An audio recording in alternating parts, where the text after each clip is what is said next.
তাহাজ্জুদের অনেক ফজিলত। তাহাজ্জুদের অনেক ফজিলত, অনেক ফজিলত।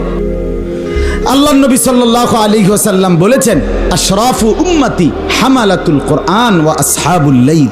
আমার উম্মতের সর্বশ্রেষ্ঠ সম্মানী মানুষ তারা যারা হামালাতুল কোরআন, যারা কোরআন হৃদয়ের মধ্যে ধারণ করে এবং যারা রাত্রি জেগে নামাজ পড়ে। নবীজি বলছেন, আলাইকুম বিকিয়ামিল লাইল, তোমরা তাহাজ্জুদ নামাজ পড়ো। কি হবে তাতে? চারটা লাভ হবে।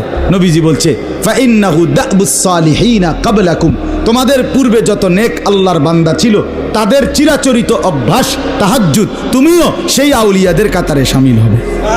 দুই, অহুয়া কুরবাতুন লাকুম ইলা রাব্বিকুম, তাহাজ্জুদ তোমাকে আল্লাহ তাআলার একদম ঘনিষ্ঠ বানায় দিবে। তিন নাম্বার, ও মুকাফফারাতুন লিসাইয়্যাত, তোমার গুনাহগুলো মিটাইয়া দিবে। চার নাম্বার, ও মানহাতুন আনিল ইসমে, তোমাকে গুনাহ এবং নাফরমান